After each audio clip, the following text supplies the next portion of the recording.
Students अज का अपना chapter है लाइट रिफ्लैक्शन एंड रिफ्रैक्शन। सब तो पहले आप पढ़ांगे कि लाइट की होंगी है। Light is a form of energy that enable us to see object from which it comes. Light एक एनर्जी की फॉर्म आ, यह सानू हैल्प करती है कोई भी ऑबजैक्ट जिद तो लाइट आ रही है उन्होंने देखने के विच। ठीक है, नैक्सट है लाइट। लाइट की ड्यू नेचर होंगी है, मीनस एज ए वेव भी एक्ट करता तो एज ए पार्टिकल भी एक्ट करता। ठीक है, तो ये स्पीड कितनी होंगी है 3 × 10⁸ मीटर पर सैकेंड। लाइट की स्पीड इन्नी होंगी है। नैक्सट है रे ऑफ लाइट, मतलब जितों रे तुहानू पता की है रे की है जिहदा स्टार्टिंग पॉइंट फिक्स होंदा बट एंडिंग पॉइंट फिक्स नहीं होंदा। तुसीं इहनूं जिवें किदां नोट करदे एरो नाल नोट करदे, इनीशियल पॉइंट फिक्सड आ, एंडिंग पॉइंट फिक्स नहीं है। मैथ्स च पढ़िया तुसीं। A line which shows direction of propagation of light है ना। हुण लाइट की टर्म च आपां किवें दसांगे कि line which shows direction of propagation of light is called ray of light. अगे नैक्सट है बीम ऑफ लाइट। जो नंबर ऑफ रेज होणगियां, ये bundle of rays is called a beam of light. Number of rays जो होणगियां अपने को आपां कहांगे bundle of light rays. Okay, next है जो कोई लाइट किसी सरफेस ते फॉल करती है।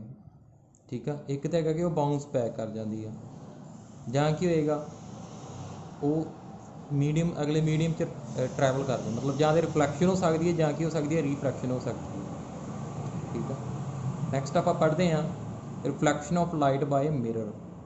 हम मिरर क्या है, सब तो पहले देखिए mirror is a smooth and highly polished surface. It is capable of reflecting most of the light incident on its surface. जिन्नी लाइट के सरफेस से फॉल करती मिरर दे मैक्सीमम लाइट की होंगी है रिफ्लैक्ट होंगी है, बाउंस कर जाती बैक। ठीक है, नैक्सट है कि अपने को मिरर किन्ने तरह के होंगे, एक प्लेन मिरर होंदा ते एक स्फैरिकल मिरर होंदा। Plane mirror a mirror which has reflecting side plane, जिहदी जिहड़ी रिफ्लैक्टिंग साइड बिल्कुल एन प्लेन आ उन्होंने आपां की कहांगे प्लेन मिरर। जिवें आपां घर दे विच अपना जिहड़े आम मिरर यूज़ करते हैं वो किहड़े मिरर हैगे ने, प्लेन मिरर हैगे ने। ठीक है, जिस च आपां टर्बन वगैरह आप पांदे हैं। नैक्सट है स्फैरिकल मिरर, वो मिरर जिहड़ा स्फैरिकल सरफेस स्फीयर टाइप होएगा। Okay, a mirror which has reflecting surface which is part of sphere. ऐ थोड़ा होएगा, मैं तुहानूं अगे नैक्सट दिखाउणा किवें दा है रिफ्लैक्शन। हुण इहदी एग्जाम्पल की हैगी जिहड़ा तुहाडा कार दे साइड मिरर लगा हुंदा जां बाइक दे साइड मिरर लगा हुंदा। ठीक है, वो की हुंदे स्फैरिकल मिरर हुंदा। ठीक है, नैक्सट है reflection of light by a plane mirror. ठीक है, सो इहदे विच मैं दसदा तुहानूं तुसीं ये पहलां कर चुके हैं इंसीडेंट रे, रिफ्लैक्टेड रे, नॉर्मल। ठीक है, देखो आ मिरर आ रिफ्लैक्टिंग साइड का ये रे तो इंसीडेंट हो रही है, जी रे तो आके फॉल कर रही है उन्होंने आप रे कहांगे इंसीडेंट रे। ठीक है, जी बाउंस बैक हो रही है उन्होंने आप रे कहांगे रिफ्लैक्टेड रे कहांगे। ठीक है, नैक्सट है एंगल ऑफ इंसीडेंट। हुण इस तो बाद है नॉर्मल। नॉर्मल जिहड़ा वा हुण जिहड़े पॉइंट ते लाइट स्ट्राइक कर रही है तो रिफ्लैक्ट कर रही है ਉਹਦੇ ਨਾਲ ਤੁਸੀਂ एक लाइन ड्रॉ कर रही है जी कितना एंगल बनाती सरफेस के नाल 90 डिग्री। सो जी लाइन सरफेस के नाल 90 डिग्री एंगल बनाती है ना ਉਹਨੂੰ ਆਪਾਂ ਕੀ ਕਹਾਂਗੇ नॉर्मल। ਕੀ ਕਹਾਂਗੇ ਉਹਨੂੰ ਆਪਾਂ नॉर्मल। और अगे करते हैं angle of incidence. Angle of incidence की है जी ਜਿਹੜਾ इंसीडेंट रे तो नॉर्मल एंगल ਜਿਹੜਾ ਬਣਦਾ ਉਹਨੂੰ ਆਪਾਂ ਕਿਹੜਾ एंगल ਕਹਾਂਗੇ एंगल ऑफ इंसीडेंस। तो ਜਿਹੜਾ एंगल ਹੁੰਦਾ रिफ्लैक्टेड रे तो नॉर्मल ਦੇ ਵਿੱਚ ਉਹਨੂੰ ਆਪਾਂ ਕਿਹੜਾ एंगल ਕਹਾਂਗੇ एंगल ऑफ रिफ्लैक्शन। नैक्सट है ने लॉज ऑफ रिफ्लैक्शन, ये आप पहले भी कर चुके हैं, मैं फिर करा देना। जो इंसीडेंट रे रिफ्लैक्टेड रे तो नॉर्मल तीन एक पॉइंट एक्ट कर रहे हैं ना। सो की है जी incident ray, reflected ray and the normal to the surface at a point of incidence all lie in the same plane. ये तिने किहड़े प्लेन च लाई करनगे, सेम प्लेन दे विच लाई करनगे। ठीक है, second angle of incidence is equal to angle of reflection. जी आ angle 30 degree है तो यह भी एंगल कितना होएगा 30 डिग्री होएगा। नैक्सट है ने characteristics of image found by plane mirror. ठीक है जी, पहला करैक्टरिस्टिक है कि इमेज किहड़ी बनती है प्लेन मिरर दे विच इरैक्ट एंड वर्चुअल। मैं तुहानूं ना नैक्सट टाइम मैं समझावांगा अगे फरदर कि इरैक्ट ते वर्चुअल इमेज किहड़ी हुंदी है। वैसे मैं दस दिना, मान लो तुसीं मिरर के सामने खड़े हैं। ठीक है, मान लो तुहाडा यह हाथ आ, तुसीं इहनूं इंज रखिया, जे तुहानूं ये पुट्ठा नज़र नहीं आता, ठीक है, ऐ सीधा ही नज़र आता, ऐ नज़र आना ना, तुहाडी इमेज किहड़ी होएगी इरैक्ट होएगी। ਕਿਹੜੀ ਹੋਏਗੀ, ਇਰੈਕਟ ਹੋਏਗੀ। ਤੇ ਜੇ ਇਮੇਜ ਮੰਨ ਲਓ ਤੁਸੀਂ ਐ ਹੱਥ ਰੱਖਿਆ ਐ ਪੁੱਠਾ ਨਜ਼ਰ ਆਉਂਦਾ, ਉਹਨੂੰ ਆਪਾਂ ਕਿਹੜੀ ਇਮੇਜ ਕਵਾਂਗੇ, ਇਨਵਰਟਡ। ਹੁਣ ਵਰਚੁਅਲ ਉਹ ਹੁੰਦੀ ਹੈ ਜਿਹੜੀ ਇਮੇਜ ਸਕਰੀਨ ਤੇ ਨਹੀਂ ਬਣ ਪਾਉਂਦੀ।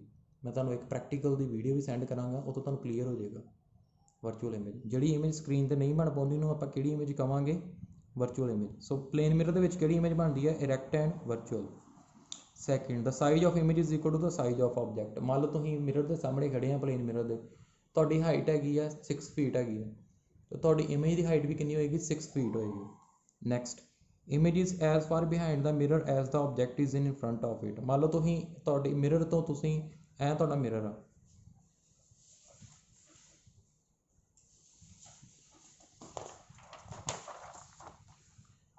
ਇਹ ਤੁਹਾਡਾ ਮਿਰਰ ਆ, ਠੀਕ ਆ। ਤੁਸੀਂ ਇੱਥੇ ਖੜੇ ਜੇ, ਤੁਹਾਡਾ ਇੱਥੋਂ ਡਿਸਟੈਂਸ ਕਿੰਨਾ ਹੈਗਾ, ਮੰਨ ਲਓ 10 ਮੀਟਰ ਹੈਗਾ, ਠੀਕ ਆ। ਇੱਧਰ ਜਿਹੜੀ ਇਹਦੇ ਬਿਹਾਈਂਡ ਇਮੇਜ ਜਾ ਕੇ ਬਣੇਗੀ ਮਿਰਰ ਦੇ, ਉਹਦਾ ਵੀ ਕਿੰਨਾ ਡਿਸਟੈਂਸ ਹੋਏਗਾ, 10 ਮੀਟਰ ਹੋਏਗਾ। ਮਤਲਬ ਜਿੰਨੀ ਤੁਸੀਂ ਲਾਗੇ ਆਈ ਜਾਓਗੇ ਇੱਧਰ ਇਮੇਜ ਵੀ ਲਾਗੇ ਆਈ ਜਾਏਗੀ। ਡਿਸਟੈਂਸ ਉਹ ਸੇਮ ਰਹਿਣਾ ਮਿਰਰ ਤੋਂ ਆਬਜੈਕਟ ਦਾ ਤੇ ਇਮੇਜ ਦਾ ਡਿਸਟੈਂਸ ਉਹ ਕੀ ਰਹਿਣਾ, same. Next, the image is literally inverted. Literally inverted means ਜਦੋਂ ਤੁਸੀਂ ਮਿਰਰ ਦੇ ਸਾਹਮਣੇ ਖੜੋਗੇ ਤੁਹਾਡੀ ਰਾਈਟ ਸਾਈਡ ਲੈਫਟ ਨਜ਼ਰ ਆਏਗੀ, ਉਹਦੇ ਵਿੱਚ ਜਿਹੜੀ ਲੈਫਟ ਆ ਉਹ ਰਾਈਟ ਸਾਈਡ ਨਜ਼ਰ ਆਏਗੀ। ਮੰਨ ਲਓ ਆ ਮੇਰਾ ਲੈਫਟ ਹੈਂਡ ਆ, ਇਹਨੂੰ ਮੈਂ ਮਿਰਰ ਦੇ ਸਾਹਮਣੇ ਦੇਖਾਂਗਾ ਤਾਂ ਮੈਨੂੰ ਕਿਹੜਾ ਨਜ਼ਰ ਆਏਗਾ, ਰਾਈਟ ਹੈਂਡ ਨਜ਼ਰ ਆਏਗਾ। ਉਹਨੂੰ ਆਪਾਂ ਕਹਿੰਦੇ ਹਾਂ ਲਿਟਰਲੀ ਇਨਵਰਟਡ ਇਮੇਜ। ਠੀਕ ਸਟੂਡੈਂਟਸ। ਨੈਕਸਟ ਹੈਗਾ ਜੀ ਸਫੈਰੀਕਲ ਮਿਰਰਸ। ਹੁਣ ਜਿਹੜਾ ਆਪਾਂ ਮੇਨ ਕੰਮ ਆਪਾਂ ਉਹ ਕਰੀਏ। ਹੁਣ ਦੇਖੀਏ ਸਫੈਰੀਕਲ ਮਿਰਰ ਆਪਣੇ ਕੋਲ ਕਿੰਨੇ ਤਰ੍ਹਾਂ ਦੇ ਹੁੰਦੇ ਨੇ, ਦੋ ਤਰ੍ਹਾਂ ਦੇ ਹੁੰਦੇ ਨੇ, ਕਨਕੇਵ ਮਿਰਰ ਤੇ ਕਨਵੈਕਸ ਮਿਰਰ। ਕਨਕੇਵ ਮਿਰਰ ਕੀ ਹੁੰਦਾ ਕਿ ਇਸ ਸਫੈਰੀਕਲ ਮਿਰਰ ਇਨ ਵਿਚ the reflecting surface is inward. ਮਤਲਬ ਕਿੱਦਾਂ ਦਾ ਹੁੰਦਾ, ਇਹ ਤੁਹਾਡਾ ਕਨਕੇਵ ਮਿਰਰ ਹੋਏਗਾ, ਆ ਰਿਫਲੈਕਟਿੰਗ ਸਰਫੇਸ ਆ ਇਨਵਰਡ ਹੋਏਗਾ, ਅੰਦਰ ਨੂੰ ਹੋਏਗਾ। ਆ ਬਾਹਰਲਾ ਕੀ ਹੋਏਗਾ, ਪੋਲਿਸ਼ ਹੋਏਗਾ। ਇਹਨੂੰ ਮੈਂ ਇੱਦਾਂ ਡਿਨੋਟ ਕਰਦਾ, ਆਹ ਸਾਈਡ ਕਿਹੜੀ ਹੋਏਗੀ, ਰਿਫਲੈਕਟਿੰਗ ਸਾਈਡ ਹੋਏਗੀ, ਠੀਕ ਆ। ਇਹ ਇਨਵਰਡ ਹੈ ਨਾ, ਇਹ ਹੈਗਾ ਕਨਕੇਵ। ਕਨਵੈਕਸ ਕਿਵੇਂ ਦਾ ਹੋਏਗਾ, ਐ ਹੋਏਗਾ, ਉਹਦੀ ਆਹ ਰਿਫਲੈਕਟਿੰਗ ਸਾਈਡ ਹੈ ਆਊਟਵਰਡ ਹੋਏਗੀ, ਠੀਕ ਆ। ਆਹ ਇਧਰੋਂ ਪੋਲਿਸ਼ ਕੀਤਾ, ਆਹ ਰਿਫਲੈਕਟਿੰਗ ਸਾਈਡ, ਇਹ ਕਨਕੇਵ, ਇਹ ਕਿਹੜਾ ਹੈਗਾ, ਕਨਵੈਕਸ ਮਿਰਰ। ਠੀਕ ਸਟੂਡੈਂਟਸ। ਨੈਕਸਟ ਹੈਗਾ ਜੀ pole centre of curvature, radius of curvature and principal axis. ਮੈਂ ਇੱਕ ਡਾਇਗਰਾਮ ਬਣਾ ਦੇਣਾ, ਤੁਹਾਨੂੰ ਕਿੰਨੇ ਸਮਝਾ ਦੇਣਾ ਇਕੱਠੇ। ਇਹ ਤੁਹਾਡਾ ਮਿਰਰ ਆ, ਕਨਕੇਵ ਮਿਰਰ ਲੈ ਲਿਆ ਮੈਂ, ਠੀਕ ਆ। ਇਹਦਾ ਜਿਹੜਾ ਸੈਂਟਰ ਹੋਏਗਾ, ਆਹ ਜਿਹੜਾ ਸੈਂਟਰ ਇਹਦਾ, ਇਹ ਕੀ ਹੋਏਗਾ, ਪੋਲ। ਇਹਨੂੰ ਕਿਹਨਾਂ ਡਿਨੋਟ ਕਰਦੇ ਹਾਂ, ਕੈਪੀਟਲ P। ਇਹਦੇ ਵਿੱਚ ਇੱਕ ਲਾਈਨ ਪਾਸ ਕਰ ਰਹੀ ਆ, ਠੀਕ ਹੈ। ਮੈਂ ਨਾਲ ਸਮਝਾਈਏ ਨਾ, ਪਹਿਲਾਂ ਪੋਲ ਦੇਖੋ, the centre of spherical mirror is called pole. It is denoted by capital P, okay. It lies on the surface of mirror. ਇਸ ਮਿਰਰ ਦੇ ਸਰਫੇਸ ਤੇ ਲਾਈ ਕਰਦੀ, ਇਹਦੇ ਸੈਂਟਰ 'ਚ ਲਾਈ ਕਰਦਾ, ਉਹਨੂੰ ਕਹਿੰਦੇ ਆਪਾਂ ਪੋਲ, ਠੀਕ ਆ, ਆੜਾ ਪੁਆਇੰਟ। ਨੈਕਸਟ ਹੈਗਾ centre of curvature. It is the centre of sphere of which mirror is part. ਦੇਖੋ ਐ ਸਫੀਅਰ ਹੋਏਗਾ ਨਾ, ਜਿਹਨੂੰ ਕੱਟ ਕੇ ਅਸੀਂ ਮਿਰਰ ਬਣਾਇਆ, ਉਹਦਾ ਜਿਹੜਾ ਸੈਂਟਰ ਹੋਏਗਾ, ਜਿਵੇਂ ਤੁਸੀਂ ਸਰਕਲ ਡਰਾਅ ਕਰਦੇ ਜੇ, ਹੈ ਨਾ, ਉਹ ਜਿਹੜਾ ਸੈਂਟਰ ਹੋਏਗਾ ਇਹਦਾ, ਉਹ ਕੀ ਹੋਏਗਾ, ਸੈਂਟਰ ਆਫ ਕਰਵੇਚਰ। ਜਿਹੜੇ ਸਫੀਅਰ ਤੋਂ ਬਣਾਇਆ ਉਹਦਾ ਜਿਹੜਾ ਸੈਂਟਰ ਹੋਏਗਾ ਉਹ ਕੀ ਹੋਏਗਾ, centre of curvature. Next radius of curvature. Radius of curvature ਕੀ ਹੋਏਗਾ, ਜਿਹੜਾ ਸਫੀਅਰ ਦਾ ਰੇਡੀਅਸ ਹੋਏਗਾ, ਠੀਕ ਹੈ। ਜਿਹੜੇ ਸਫੀਅਰ ਤੋਂ ਕੱਟ ਕੇ ਅਸੀਂ ਮਿਰਰ ਬਣਾਇਆ, ਉਹ ਸਫੀਅਰ ਦਾ ਜਿਹੜਾ ਰੇਡੀਅਸ ਹੋਏਗਾ ਉਹਨੂੰ ਆਪਾਂ ਕਹਾਂਗੇ ਰੇਡੀਅਸ ਆਫ ਕਰਵੇਚਰ। ਇਹਦੇ ਵਿੱਚ ਰੇਡੀਅਸ ਆਫ ਕਰਵੇਚਰ ਕਿਹੜਾ ਹੋਏਗਾ, ਆਰ। ਸੈਂਟਰ ਆਫ ਕਰਵੇਚਰ ਤੋਂ ਪੋਲ ਤੱਕ ਜਿਹੜਾ ਡਿਸਟੈਂਸ ਆਰ ਆ, ਕੀ ਹੋਏਗਾ, ਇਹ radius of curvature. It is noted by capital R। Centre of curvature ਤੋਂ ਪੋਲ ਤੱਕ ਜਿਹੜਾ ਡਿਸਟੈਂਸ ਆ ਉਹ ਕੀ ਹੋਏਗਾ, ਤੁਹਾਡਾ radius of curvature. Next principal axis. It is the line joining the pole of the mirror and the centre of curvature. ਜਿਹੜੀ line pole ਤੇ ਸੈਂਟਰ ਆਫ ਕਰਵੇਚਰ ਨੂੰ ਜੁਆਇਨ ਕਰਦੀ ਹੈ, ਉਸ ਲਾਈਨ ਨੂੰ ਆਪਾਂ ਕੀ ਕਹਾਂਗੇ, ਪ੍ਰਿੰਸੀਪਲ ਐਕਸਿਸ। ਹੁਣ ਆਹ ਦੇਖੋ, ਆਹ ਲਾਈਨ ਹੈ ਨਾ ਜਿਹੜੀ ਜੁਆਇਨ ਕਰ ਰਹੀ ਹੈ ਪੋਲ, ਸੈਂਟਰ ਆਫ ਕਰਵੇਚਰ ਤੇ ਪੋਲ ਨੂੰ, ਇਹਨੂੰ ਮੈਂ ਕਿਹੜੀ ਲਾਈਨ ਕਹਾਂਗਾ, ਪ੍ਰਿੰਸੀਪਲ ਐਕਸਿਸ ਕਹਾਂਗਾ, ਠੀਕ ਆ।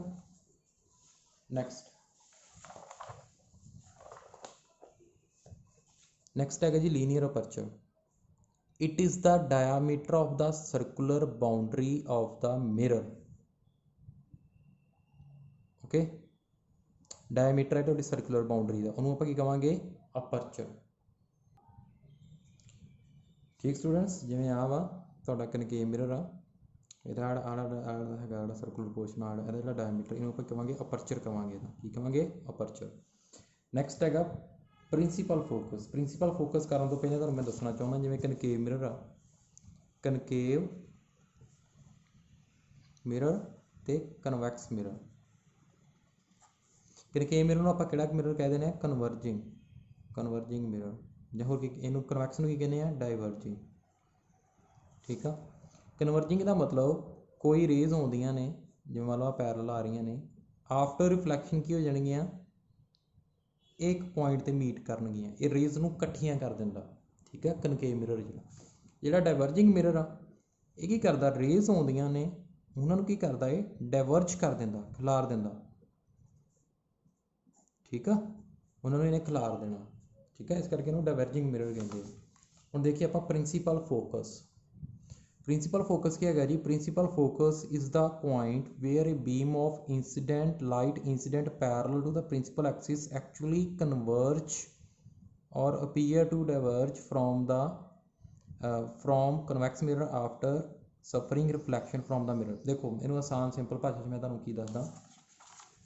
ਆਹ ਦੇਖੋ ਮਿਰਰ ਬਣਾ ਲਿਆ ਪਹਿਲਾਂ ਤੁਸੀਂ, ਇਹ ਤੁਸੀਂ ਕੰਪਸ ਨਾਲ ਪ੍ਰੋਪਰ ਬਣਾਉਣਾ। ਇਹ ਪੋਲ, ਠੀਕ ਆ, ਇਹ ਸੈਂਟਰ ਆਫ ਕਰਵੇਚਰ, ਠੀਕ ਆ। ਆ ਰੇਜ਼ ਪੈਰਲ ਆ ਰਹੀਆਂ ਨੇ ਪ੍ਰਿੰਸੀਪਲ ਐਕਸਿਸ ਦੇ, ਠੀਕ ਆ। ਇੱਕ ਇਹ ਰੇ ਆ ਰਹੀ ਹੈ, ਇੱਕ ਇਹ ਰੇ ਆ ਰਹੀ ਹੈ ਪੈਰਲ। ਰਿਫਲੈਕਸ਼ਨ ਤੋਂ ਬਾਅਦ ਇੱਧਰ ਚਲ ਗਈ, ਰਿਫਲੈਕਟ ਹੋ ਕੇ ਇਹ ਦੋਨੋਂ ਇਸ ਪੁਆਇੰਟ 'ਤੇ ਮੀਟ ਕਰ ਗਈਆਂ। ਜਿਹੜੇ ਪੁਆਇੰਟ 'ਤੇ ਮੀਟ ਕੀਤੀਆਂ ਉਹਨੂੰ ਆਪਾਂ ਕਿਹੜਾ ਕਹਾਂਗੇ? Principal focus. ਇਹ ਉਦੋਂ ਪੋਸੀਬਲ ਆ, ਪ੍ਰਿੰਸੀਪਲ ਇਹ ਨਹੀਂ ਹੈ ਕਿ ਜਿੱਥੇ ਮਰਜ਼ੀ ਮੀਟ ਕਰ ਜਾਣ ਤੁਸੀਂ ਕਹਿ ਲਓ ਪ੍ਰਿੰਸੀਪਲ ਫੋਕਸ ਆ, ਨਹੀਂ। ਜਦੋਂ ਰੇਜ਼ ਪੈਰਲ ਆਉਂਦੀਆਂ ਨੇ, ਰਿਫਲੈਕਟ ਹੋ ਕੇ ਜਿਹੜੇ ਪੁਆਇੰਟ 'ਤੇ ਮੀਟ ਕਰਦੀਆਂ ਨੇ, ਜਿਹੜੇ ਪੁਆਇੰਟ ਤੋਂ ਮੀਟ ਕਰਨਗੇ ਉਹ ਕੀ ਹੋਏਗਾ? ਤੁਹਾਡਾ ਪ੍ਰਿੰਸੀਪਲ ਫੋਕਸ। ਕੀ ਹੋਏਗਾ? Principal focus. ਸੋ ਇਹਨੂੰ ਕਿਹਨਾਂ ਡਿਨੋਟ ਕਰਦੇ ਆਪਾਂ? ਕੈਪੀਟਲ F ਦੇ ਨਾਲ। ਠੀਕ। Next, focal length. It is the distance between the focus and pole of the mirror. Principal focus ਹੀ ਮਤਲਬ, ਠੀਕ ਆ। ਜਿਵੇਂ ਆਹ ਦੇਖੋ, ਮੈਂ ਨਾ ਡਾਇਗਰਾਮ ਨਹੀਂ ਬਣਾ ਦਿੰਦਾ। ਐ ਤੁਹਾਡਾ ਕਨਕੇਵ ਮਿਰਰ ਆ, ਇਹ ਪੋਲ, ਇਹ ਸੈਂਟਰ ਆਫ ਕਰਵੇਚਰ, ਇੱਥੇ ਫੋਕਸ ਆ, ਠੀਕ ਆ। ਹੁਣ ਫੋਕਲ ਲੈਂਥ ਕੀ ਹੈਗੀ ਆ? ਜਿਹੜਾ ਡਿਸਟੈਂਸ ਹੈਗਾ ਫੋਕਸ ਤੇ ਪੋਲ ਦੇ ਵਿਚਕਾਰ, ਉਹਨੂੰ ਕੀ ਕਹਾਂਗਾ ਮੈਂ? Focal length. ਕੀ ਕਹਾਂਗਾ? Focal length. ਇਹਨੂੰ ਕਿਹਨਾਂ ਡਿਨੋਟ ਕਰਦੇ ਆ? ਸਮਾਲ ਐਫ ਦੇ ਨਾਲ। ਕਿਹਨਾਂ? ਸਮਾਲ ਐਫ ਦੇ ਨਾਲ। ਇਹਦਾ ਹੁਣ ਰੇਡੀਅਸ ਆਫ ਕਰਵੇਚਰ ਨਾਲ ਕੀ ਰਿਲੇਸ਼ਨ ਆ? ਦੇਖੋ ਰੇਡੀਅਸ ਆਫ ਕਰਵੇਚਰ ਕਿੰਨਾ ਹੈ? ਸੈਂਟਰ ਆਫ ਕਰਵੇਚਰ ਤੋਂ ਪੋਲ ਦਾ ਡਿਸਟੈਂਸ ਹੀ ਨਾ ਰੇਡੀਅਸ ਆਫ ਕਰਵੇਚਰ। ਹੁਣ ਰੇਡੀਅਸ ਆਫ ਕਰਵੇਚਰ ਕਿਹਦੇ ਕੋਲ ਹੋਊਗਾ? Twice of focal length. Twice of focal length ਮਤਲਬ ਇਹ ਸੈਂਟਰ 'ਚ ਲਾਈ ਕਰੇਗਾ ਪੋਲ ਤੇ ਸੈਂਟਰ ਆਫ ਕਰਵੇਚਰ ਦੇ ਫੋਕਸ। ਠੀਕ ਆ, ਤੇ ਫੋਕਲ ਲੈਂਥ ਕੀ ਹੋਏਗੀ? Half of radius of curvature. ਠੀਕ ਹੈ ਜੀ। ਸੋ ਸਟੂਡੈਂਟ ਨੈਕਸਟ ਕਰਦੇ ਹਾਂ ਆਪਾਂ ਇਮੇਜ ਫਾਰਮਡ ਬਾਏ ਮਿਰਰ। ਹੁਣ ਆਪਾਂ ਦੇਖਦੇ ਹਾਂ ਵੀ ਕਿੱਦਾਂ ਕਿੱਦਾਂ ਦੀ ਇਮੇਜ ਬਣਾ ਸਕਦਾ ਮਿਰਰ। ਪਹਿਲੇ ਹੈਗੀ ਰੀਅਲ ਇਮੇਜ। ਧਿਆਨ ਨਾਲ ਸੁਣੋ। ਰੀਅਲ ਇਮੇਜ ਉਹ ਇਮੇਜ ਹੁੰਦੀ ਆ, ਸਭ ਤੋਂ ਪਹਿਲਾਂ ਦੇਖੀਏ ਇਮੇਜ ਕੀ ਹੁੰਦੀ ਆ। ਇਮੇਜ ਉਹ ਹੁੰਦੀ ਹੈ ਜਿੱਥੇ ਰੇਜ਼ ਰਿਫਲੈਕਟ ਹੋ ਕੇ ਮੀਟ ਕਰਦੀਆਂ ਨੇ। ਜਿਹੜੇ ਪੁਆਇੰਟ 'ਤੇ ਮੀਟ ਕਰਦੀਆਂ ਨੇ ਉੱਥੇ ਕਹਾਂਗੇ ਕਿ ਇਮੇਜ ਬਣ ਗਈ ਆਪਣੀ। ਠੀਕ ਹੈ ਜੀ। ਦੋ ਤਰ੍ਹਾਂ ਦੀ ਇਮੇਜ ਹੁੰਦੀ ਹੈ, ਰੀਅਲ ਤੇ ਵਰਚੁਅਲ। ਰੀਅਲ ਇਮੇਜ ਉਹ ਹੁੰਦੀ ਆ ਰਿਫਲੈਕਸ਼ਨ ਤੋਂ ਬਾਅਦ, ਮੰਨ ਲਓ ਦੇਖੋ ਜਿਵੇਂ ਆਹ ਤੁਹਾਡਾ ਮਿਰਰ ਆ, ਠੀਕ ਆ, ਇਹ ਆਬਜੈਕਟ ਰੱਖਿਆ, ਠੀਕ ਆ। ਮਿਰਰ ਦੇ ਸਾਹਮਣੇ ਆਬਜੈਕਟ ਰੱਖਾਂਗਾ, ਇੱਧਰ ਮੈਂ ਮੰਨ ਲਓ ਕਾਪੀ ਰੱਖ ਲੈਣਾ। ਜੇ ਇੱਧਰੋਂ ਰਿਫਲੈਕਟ ਹੋ ਕੇ ਰੇਜ਼ ਇੱਥੇ ਇਮੇਜ ਬਣ ਜਾਂਦੀ ਹੈ ਤੁਹਾਡੀ, ਇਹਨੂੰ ਸਕਰੀਨ ਕਹਾਂਗਾ ਮੈਂ, ਇੱਥੇ ਇਮੇਜ ਬਣ ਜਾਂਦੀ ਹੈ ਤੇ ਮੈਂ ਕਿਹੜੀ ਇਮੇਜ ਕਹਾਂਗਾ? ਉਹਨੂੰ ਰੀਅਲ, ਕਿਉਂਕਿ ਉਹਨੂੰ ਮੈਂ ਸਕਰੀਨ 'ਤੇ ਓਬਟੇਨ ਕਰ ਲਿਆ। Okay. Real image can be formed on A screen. It is formed in front of A mirror. ਠੀਕ ਆ, ਜਿਹੜੀ ਇਮੇਜ ਸਕਰੀਨ 'ਤੇ ਓਬਟੇਨ ਹੋ ਜਾਂਦੀ ਉਹਨੂੰ ਆਪਾਂ ਕਿਹੜੀ ਕਹਿੰਦੇ? Real image. ਅੱਗੇ ਗਿਆ virtual. A virtual image is that image which cannot be obtained on the screen। okay, ਜਿਹਨੂੰ ਆਪਾਂ ਸਕਰੀਨ ਤੇ obtain ਨਹੀਂ ਕਰ ਸਕਦੇ। ਇਹਦੀ ਮੈਂ ਐਗਜ਼ਾਮਪਲ ਦਿੰਦਾ ਤੁਹਾਡਾ ਪਲੇਨ ਮਿਰਰ। ਪਲੇਨ ਮਿਰਰ ਦੇ ਵਿੱਚ ਤੁਸੀਂ ਆਪਣੇ ਜਿਵੇਂ ਉਹਦੇ ਵਿੱਚ ਤੁਸੀਂ ਇੱਕ ਆਬਜੈਕਟ ਸਾਹਮਣੇ ਰੱਖੋ, ਸਾਈਡ ਤੇ ਸਕਰੀਨ ਰੱਖੋ, ਤੁਸੀਂ ਉਹਨੂੰ ਵੇਰੀ ਕਰਕੇ ਦੇਖੋ, ਉਹਦਾ ਡਿਸਟੈਂਸ ਦੇਖਿਓ ਭਲਾ ਉਹਦੀ ਇਮੇਜ ਬਣਦੀ ਕਿ ਨਹੀਂ। ਉਹਦੇ ਉੱਪਰ ਨਹੀਂ ਬਣੇਗੀ ਸਕਰੀਨ ਦੇ ਉੱਪਰ। ਠੀਕ ਹੈ ਜੀ। Next is image formation by a spherical mirror. ਠੀਕ ਹੈ ਜੀ। ਹੁਣ ਦੇਖੋ ਸਭ ਤੋਂ ਪਹਿਲਾਂ ਅਸੀਂ ਰੇ ਡਾਇਗਰਾਮ ਕਰਨੀਆਂ ਨੇ ਹੁਣ ਇਹਨਾਂ ਦੀਆਂ। ਉਹ ਕਰਨ ਤੋਂ ਪਹਿਲਾਂ ਸਾਨੂੰ ਅਸੀਂ ਕੀ ਕਰਨੇ ਆ? ਰੂਲਸ ਕਰਨੇ ਨੇ ਰੇ ਡਾਇਗਰਾਮ ਬਣਾਉਣ ਦੇ। ठीक है, 1 बाय 1 ही सारे रूल डिस्कस करांगे। देखो पहला रूल हैगा कि जे कोई रे है तुहाडा कनकेव मिरर है, कनकेव होवे भावें कन्वैक्स मिरर होवे कोई प्रॉब्लम नहीं। जे तुहाडी रे पैरल आ रही है प्रिंसीपल एक्सिस दे, आ प्रिंसीपल एक्सिस है ना, आ लाइन ये पैरल रे आ रही है, रिफ्लैक्ट होके किहदे चों पास करेगी, फोकस दे विचों पास करेगी, किहदे विचों पास करेगी, फोकस चों। ये तुहाडा पहला रूल है, फर्स्ट रूल। ठीक है, सैकेंड रूल, जे तुहाडी रे इंसीडेंट रे किहदे चों पास कर रही है, प्रिंसीपल फोकस चों, किहदे चों पास कर रही है, प्रिंसीपल फोकस चों, ते रिफ्लैक्ट होके किधर जाएगी, पैरल हो जाएगी प्रिंसीपल एक्सिस दे, दोनों एक दूजे के ओपोजिट आ। जे रे पैरल आ रही है तो रिफ्लैक्ट होकर फोकस चों पास करेगी, जे रे फोकस चों पास कर रही है तो रिफ्लैक्ट होकर प्रिंसीपल एक्सिस दे पैरल मूव करेगी। थर्ड रूल, जे इंसीडेंट रे सेंटर ऑफ कर्वेचर तो पास कर रही है, सेंटर ऑफ कर्वेचर चों, ठीक है, आ देखो जा रही है, रिफ्लैक्ट होके फिर सेंटर ऑफ कर्वेचर चों पास करेगी। ठीक है जी, ये तुहाडा 3 रूल हो गए। ठीक स्टूडेंट्स, हुण आपां करदे हां गल इमेजिस की, इमेज किवें ड्रॉ करनी है। ठीक है।